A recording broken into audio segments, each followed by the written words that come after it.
Hey, what's up, family? How y'all doing today? I know y'all doing well, and I'm sure today is going to continue to be a great day. And I wish that for you. So yesterday I released or I posted the video, the introductory video of this journey that I'm about to go on, and that was more of an introduction to what I'm doing and what the goal is. And I hope y'all walked away from that video with a clear understanding of what I'm attempting to do. And if you didn't have a clear understanding, that's my fault. I'll be clearing things up in the next, few videos or so. But the purpose of this video is more of a introduction to me as a person. I want y'all to understand who I am and what kind of character I have and where that character comes from.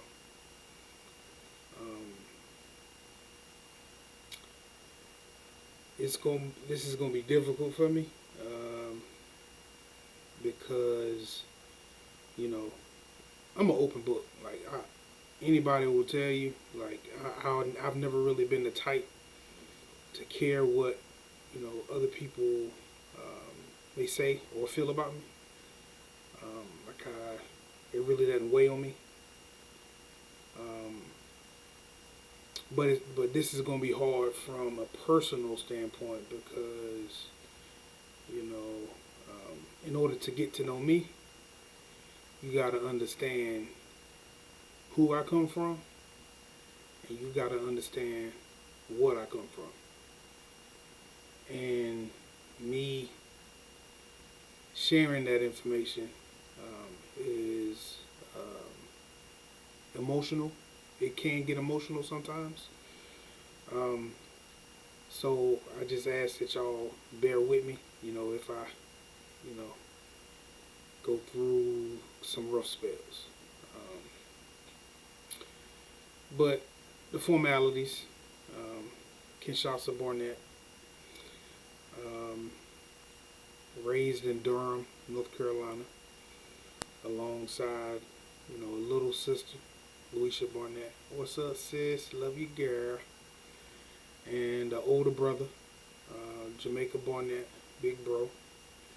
So, they call me a knee baby. That's for my old school folk.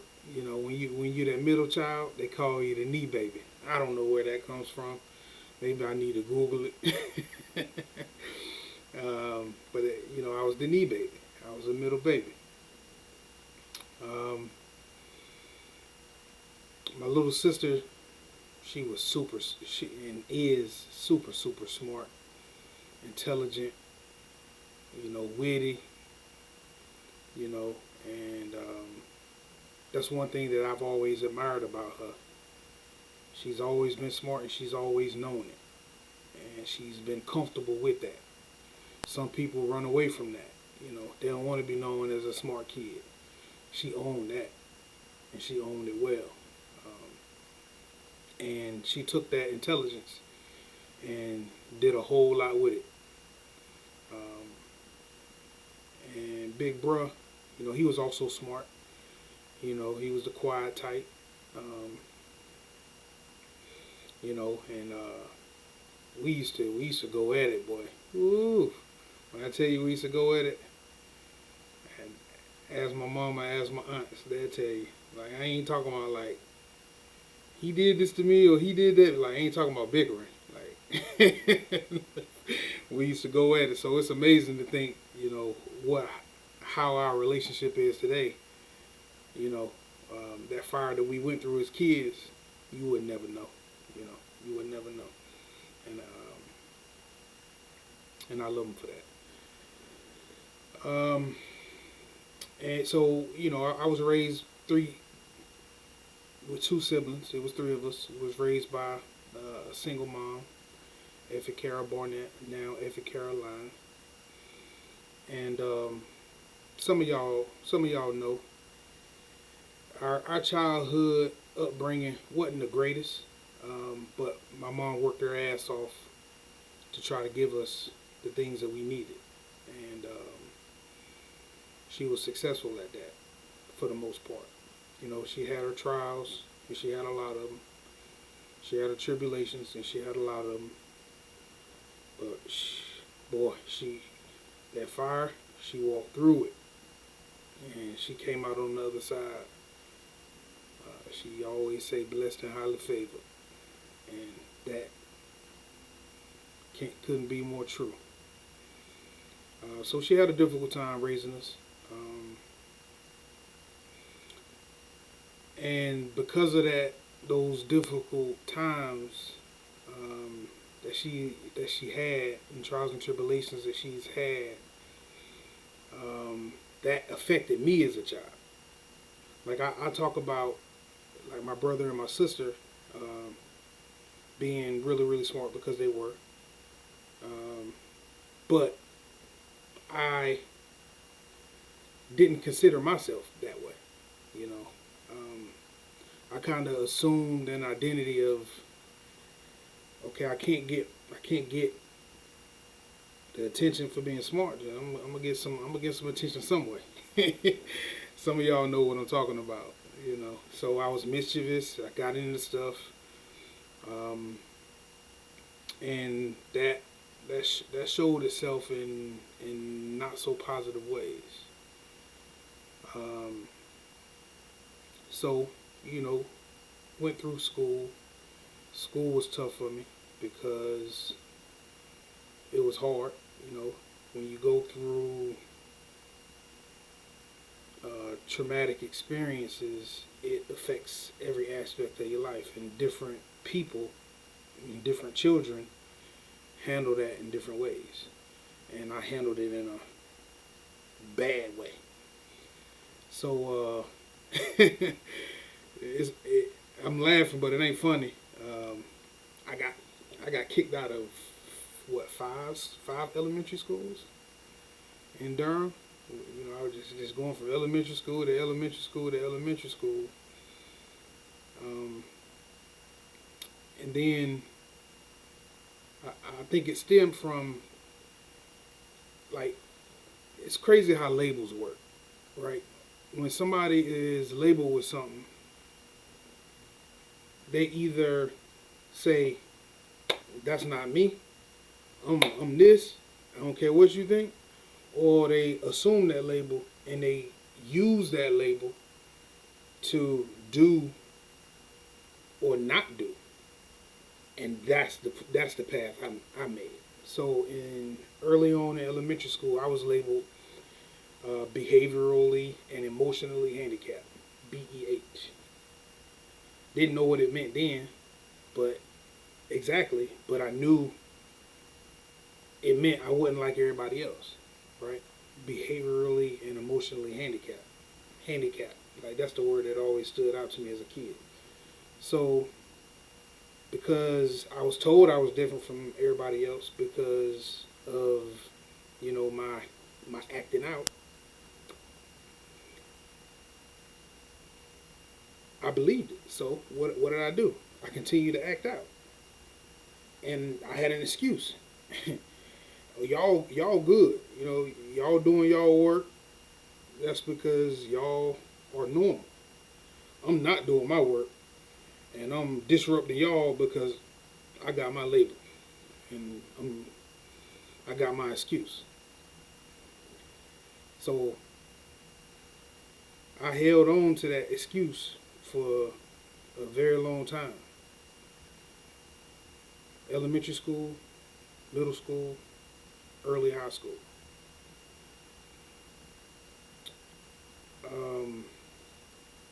I wasn't academically focused, to say the least. So I'll just leave it at that. But a funny thing happened in high school. Well, even before high school, my mom, she would always still say, you know, Ken, you can do better. You can do better. She would always challenge me. She would always encourage me. You know, Ken, you doing this, but you can be better than that. And she was consistent in that. But it never really took before this moment. Uh, so one day, I think it was like in 10th grade, went to the counselor's office, and the counselor, I guess she had found my file or something, and she basically saw that I was labeled behaviorally and emotionally handicapped, right? And she pulled me into the office and said, Ken, you're, I don't think you're no longer behaviorally and emotionally handicapped. And I just remember thinking to myself, oh, I'm not? Think about that, right? Went through this whole time thinking that I am, and I needed somebody to tell me that I'm not that. That's a mind trick. Like, so I say that to say, when somebody try to label you something, you ain't gotta assume that label, because it's only a label. You work hard as you can to do what it is that you want to do. Promise me that. And whatever that label is, you can let that be. Let that be where it is. Now, if it's something that is medically diagnosed, you got to handle that. You know what I'm saying? But something subjective to me. I ain't no medical professional, so don't holler at me in my DMs talking about you. Doctor said I got cancer. I ain't got cancer no more. Like, no. Take your medical advice, okay? Accept it. But something as subjective as I think that is, I needed somebody to tell me that I was no longer behaviorally and emotionally handicapped. And that's when a whole bunch of confluences, I don't even know if that's the right word, a whole bunch of events just happened at the same time. Because that was around the time where my mom, she had challenged me. She said, and my mom, she wasn't well off at all. Like, she didn't have money. And she challenged me. She said, Ken, you get the AB on the roll, I give you $250. I was like, $250? She was like, yeah. I was like, okay. I was like, okay, let's do this. So, boom, that happened. And then, at the beginning of my 11th grade year, I had this teacher. His name was Calvin Edwards. I'll never forget him. He taught electronics in Hillside High School. Hillside High School, I give much credit to the person I am today. And I started his class. He used to call me PJ, Professor Junior, because my brother had already taken his class, and he called my brother Professor because he was so smart. And so he used to call me Professor Junior, another label. But think about that label. That's an esteemed label. And I'm like, oh, I'm a professor? Oh, okay. So I go through his class, and he also encouraged me. He knew he kind of knew my history.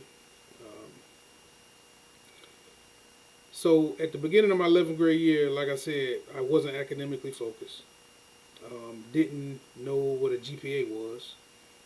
I didn't have any aspirations of going to college. But that's when that funny thing happened. Mr. Edwards said, what college you going to? I said, what? I said, what you talking about? He said, what college are you, well, what colleges are you planning on, attending? I was like, I ain't really had no plans of going to college. I was looking at the Army. I actually got a physical for the Army. Needless, needless side note, I ain't get in because they said I had flat feet. Flat feet. That's not true. I had fat feet. You know what I mean? But I didn't get in, and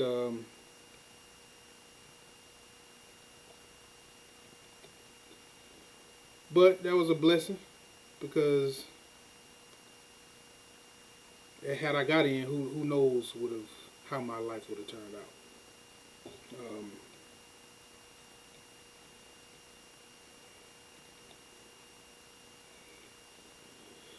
So he challenged me. He said, you know,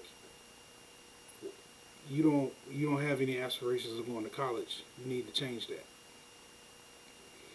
And then he starts to challenge me too. He says, look, for every A you get, I give you X amount of dollars. And for every B you get, I give you X amount of dollars. And for every C you get, you don't get anything. If you get a D, it takes money away from whatever money you would have gotten. If you get an E, you're not getting anything. So I'm like, oh snap! I'm about to rack up. My mama give me $250, and Mr. Ellis he give me X amount of money. I was like, I'm about to ball out, right? So, long story short, I get like all A's and a B in all my classes, and that's when that light switch flipped, y'all. Like literally flipped, because before I got that report card, I didn't know I could do it. You know, I kind of knew I could have been smart because my brother's smart, my sister's smart, my mom's smart. You know, I knew everybody around me smart, so I had a feeling I could do it, but I didn't know I could do it. That light switch came on. And from that point on, A's and B's. A's and B's. Disappointed at B's now. You know what I'm saying? I'm going through the rest of my high school years. When I get a B, I'm like, dang. So I end up tracking my GPA, pulled it up from a 1.8 to like a 2.3 or something like that in the last year and a half. From a 1.8 to a 2.3. So it ends up going to Elizabeth City for my freshman year, majored in computer science. Still smart, balling out. Finished there my freshman year with like a 3.88. And then I said, my brother, he was at North Carolina A&T, and you know I wanted to be a little closer to him, so I ended up transferring from North Carolina A&T, or to North Carolina A&T from Elizabeth City State, and continued my major in computer science. Balled out of there, and for those who don't know, North Carolina A&T engineering school of engineering, that's rigorous. Like it ain't no joke, and you gonna earn your keep there. And I balled out, graduated summa cum laude with highest honors. Went on to North Carolina State University for graduate school. Stayed there 2 years. I actually got accepted into the PhD program, which is a 5-year program. Stayed there 2 years because I realized I didn't want to teach, and the only path for a PhD I thought at the time was, you know, academia. And I was like, nah, I'm already 2 years in. Let me go ahead and cut my losses. So I starts working. And when I starts working, I hit the ground running. Like every job that I had, first thing I do, I'm making an impression.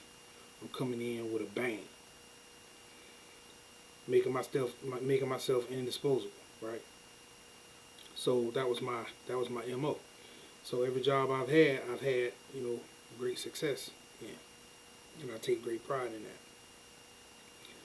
So think about that journey. think about those steps and think about where I am today. Been working in my profession for, what's that, 2020, 2003, subtract that, carry the 2, take the natural log of that.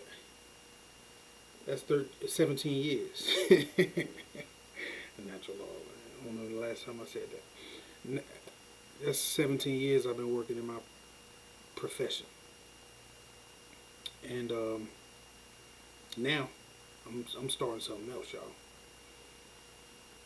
Starting something that's great. Because of that history that I have, I've always wanted to be a beacon for other people. I want others to look at me and say, I can be that. I can do that. I can create that. Because this journey that I walked on, they can walk on too. I hope it ain't as difficult for them early on as it was for me. But in the event that it is, know. Please know. You can get through it. You can get through whatever you choose to get through. And I pray and hope that you have the discipline, the courage, the persistence, and the support system that allows you to get through that. So I'm being that beacon for others. This business that I'm starting,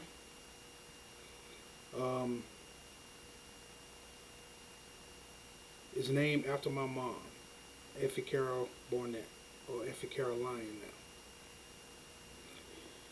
The name of the business is Effie's Carol. And the reason I came up with that name, Effie's Carol, is because my mom, she's always loved like gospel music. She's always loved song. It's always lifted her spirits. I used to remember just waking up early on a Saturday or a Sunday and just hearing gospel music just blaring. She's cleaning the house, listening to gospel music, listening to her carols. And those carols that she's listened to over the years, it made an impression on me. When you have something, whatever it is, that lifts your spirits and improves your well-being, you have to take advantage and use that. So whatever that carol is, you got to find it, you got to nurture it, and you got to play it every day of your life. Every day of your life. Because times, it ain't getting any more easier. So you got to use whatever you can to make it through. And my mom's carol, it was song. My carol, it's been work up to this point. It's been,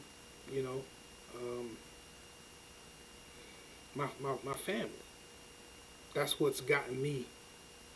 That's what's gotten me through. My family. So whatever you can find to give you the energy, the confidence, the persistence to get up each and every day and make your dreams come true, make your destiny happen, do it. Alright? But that's just a little bit about me. I don't want to bore y'all any more than I already have. I hope your day's going well. I know it is. So look out for any new updates that I have coming up. Effie's Carol is coming. I'm laying the groundwork, laying the foundation now. There's a lot of work that I have to do. But y'all gonna be with me along every step of the way. Definitely. All right, because I want y'all to learn from the experiences that I'm about to go through, and I think I can be a vehicle to help you create your own care. All right. I love y'all. Peace.